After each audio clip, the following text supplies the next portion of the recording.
Halo guys, perkenalkan nama saya Berliana Febrianti, NIM 21123, kelas RCB Manajemen. Di sini saya akan menjelaskan materi dari bab 1 sampai 7 mengenai manajemen sumber daya manusia. Tugas ini dibuat untuk memenuhi ujian tengah semester. Oke, yang pertama di sini ada manajemen sumber daya manusia. Manajemen sumber daya manusia atau MSDM adalah suatu disiplin ilmu dan praktik yang berkaitan dengan pengelolaan aspek-aspek sumber daya manusia dalam suatu organisasi. Nah, MSDM itu sendiri bertujuan untuk mengelola, mengembangkan, dan mengoptimalkan potensi kinerja dan kontribusi sumber daya manusia dalam mencapai tujuannya. Organisasi selanjutnya adalah konsep dasar manajemen SDM. Konsep dasar manajemen melibatkan sejumlah prinsip dan aspek penting, termasuk yang pertama yaitu perencanaan sumber daya manusia, yang kedua perekrutan dan seleksi, yang ketiga pelatihan dan pengembangan, yang keempat manajemen kinerja, yang kelima kompensasi dan penghargaan, yang keenam hubungan kerja, yang ketujuh manajemen perubahan, yang ke-8 kesejahteraan karyawan, yang ke-9 kepatuhan hukum, yang ke-10 diversitas dan inklusi. Selanjutnya yaitu ada analisis perencanaan kerja. Yang pertama ada analisis pekerjaan.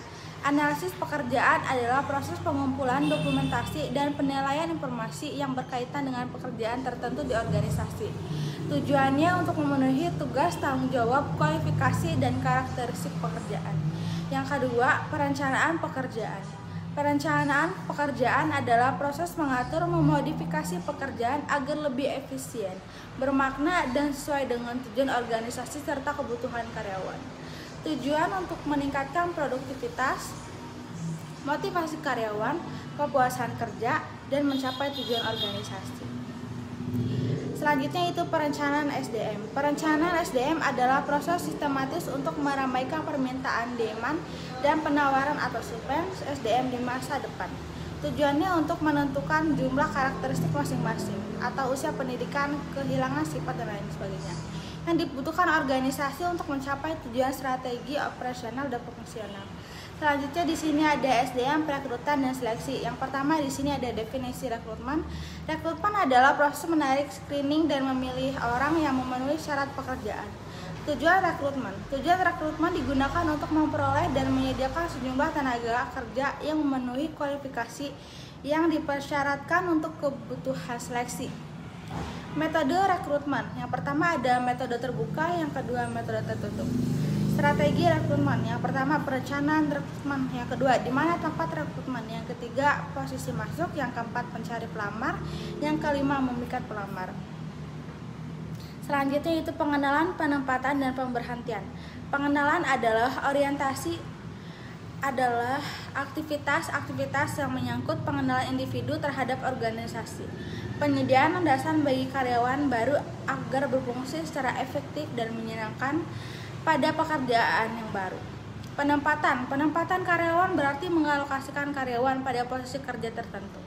Pemberhentian atau PHK adalah keputusan dari individu dan karyawan. Hal ini dapat dilakukan oleh perusahaan atau pekerjaan. Pemberhentian kerja dapat didorong oleh alasan pribadi. Pelatihan dan pengembangan SDM.